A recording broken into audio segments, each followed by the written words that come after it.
तो आपको सबसे पहले खबर बताएंगे धार जिले की। यहां पर एक युवा जोड़े के रिश्ते से नाराज गांव के लोगों ने दोनों को पकड़कर उनके चेहरे और शरीर पर कालिख पोत दी। लोगों ने लड़के और लड़की दोनों की ही जमकर पिटाई की और फिर उनकी सबके सामने परेड भी निकाली। इस दौरान लोगों ने लड़के के हाथ में एक प्लेट भी थमा दी, जिससे बजाते हुए वो भीड़ में सबसे आगे चलता जा रहा था। उसके साथ ही लड़की को भी लोगों ने रस्सी से बांध दिया था। वो भी चुपचाप इस अपमान को सहती हुई आगे चलती रही। तो इस तरीके का अपनाम किया गया इस प्रेमी जोड़े का मध्य प्रदेश के धार जिले में। गांव वालों ने इनके ऊपर पहले कालिख पोती और फिर एक बाकायदा जुलूस के जरिए इनको गांव से अलग अलग गांव तक ले जाया गया और एक संदेश देने की कोशिश की कि ये बात बर्दाश्त नहीं की जाएगी। वैसे आपको बता दें कि मध्य प्रदेश पुलिस इस मामले पर अपनी जिम्मेदारी से बचती हुई नजर आ रही है। पुलिस ने कहा है कि जिस इलाके में ये घटना हुई है वहां पर आदिवासी रहते हैं और उन्होंने अपने तौर तरीकों के मुताबिक लड़के लड़की को सजा दी है। उसमें एक महिला और पुरुष को उनके कुछ संबंधों को लेकर के जो उनके ससुराल पक्ष वालों हैं उन्होंने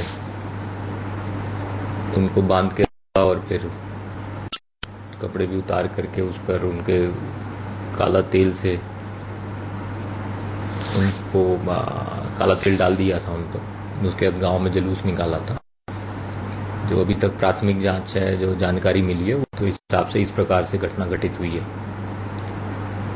और इसमें पुलिस ने प्रकरण दर्ज कर लिया है और जो बाकी 7 गिरफ्तार हो चुके हैं और उसमें कुछ और अभी और आरोपियों की पहचान हो गई है। तो जैसे जैसे विवेचना बढ़ेगी और अन्य आरोपी भी गिरफ्तार किए जाएंगे। और वहीं आपको बता दें सामाजिक कार्यकर्ता रंजना कुमारी ने इस घटना के लिए पुलिस को ही जिम्मेदार ठहराया। उन्होंने इसे अमानवीय बताते हुए दोषियों को तुरंत गिरफ्तार किए जाने की मांग की है। देखिए, इस तरह की घटना निंदनीय है। जितनी भी निंदा की जाए कम है। ये इतनी ब्रुटैलिटी कि अगर आप एक लड़का लड़की साथ बैठे मिल जाएं तो आप जो मर्जी कर लें। किसने हक दिया है? जिन लोगों ने भी ये फैसला सुनाया वहां पर और जिन लोगों ने इस तरह की हरकत की है वो सब अपराधी हैं। ये गांव में जितने लोग पूरे उसमें शामिल हुए वो सब अपराधी हैं। पुलिस की कमी की वजह से पुलिस कानून व्यवस्था लागू नहीं करती है। इसकी वजह से लोगों का मन बढ़ता है इस तरह का काम करने के लिए और वहां पर खासतौर से जो पॉलिटिकल क्लास है वो भी इस तरह की चीजों को समर्थन देता है टैसिट से। इसलिए लोग इस तरह की हरकत करते हैं। तत्काल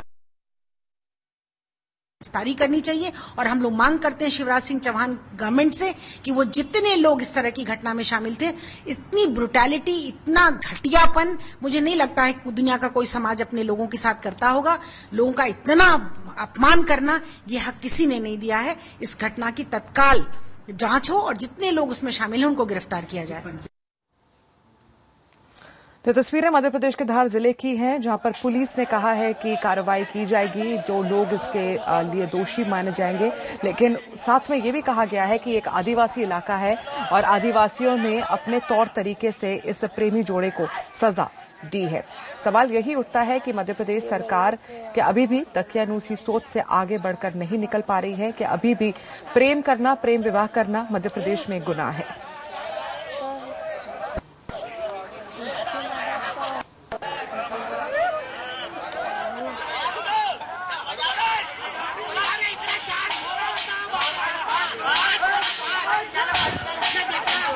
आइए सीधे रुख करते हैं भोपाल में मौजूद अपने संवाददाता मनोज शर्मा का। मनोज, पुलिस कह रही है कि कार्रवाई की जाएगी, लेकिन अब तक क्या कार्रवाई हुई है? कौन है ये लोग जो गांव वाले हैं?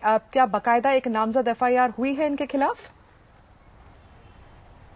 नामजद एफआईआर हुई है। हमारी जो पुलिस से बात हुई है, पुलिस ने करीब 25 लोगों के खिलाफ मामला कायम किया है और 20 लोगों की गिरफ्तारी भी कर ली गई है। हालांकि सबसे अहम बात यह है कि पुलिस ने अब जाकर, जब सारा मामला सामने आया, अब जाकर कार्रवाई की, क्योंकि पुलिस को ये सारा काम अगर पहले किया होता, पहले उन दोनों ने जो शिकायत की थी और पुलिस ने उस समय कार्रवाई की होती, शायद जिस तरह से जो जलालत हुई, जिस तरह से उनको सामाजिक रूप से उनको घुमाया गया, उनको जिस तरह से अर्धनग्न करके घुमाया, मुंह पर कालिख पोती, ये सारे हालात नहीं बनते। बिल्कुल मनोज, और साथ ही में जब ऐसा हो रहा था तो तब क्या गांव के पंचायत के लोग वहां पर मौजूद नहीं थे या फिर उनकी निगरानी में और उनके जानते बूझते हुए ये सब कुछ हुआ? गांव के तमाम लोग, जिनको हम पंचायत कहें या तो पंचायत के भले ही वो सचिव न हो, सरपंच न हो, लेकिन गांव के जितने भी असरदार लोग थे वो सब मौजूद थे और दरअसल पूरे गांव वालों की सहमति से जिस तरह से इनको घुमाया गया, तो ये कहना गांव के चाहे वो सरपंच हो या गांव के पंचायत सचिव हो, सारे लोग एक तरह से दोषी हैं, क्योंकि जब दोनों को घुमाया जा रहा था तो एक गांव नहीं 3-3 गांव के लोगों ने सारी चीज को अपनी आंखों के सामने होते देखा है, लेकिन किसी ने इसका विरोध नहीं किया। इसका मतलब है कि वो गांव के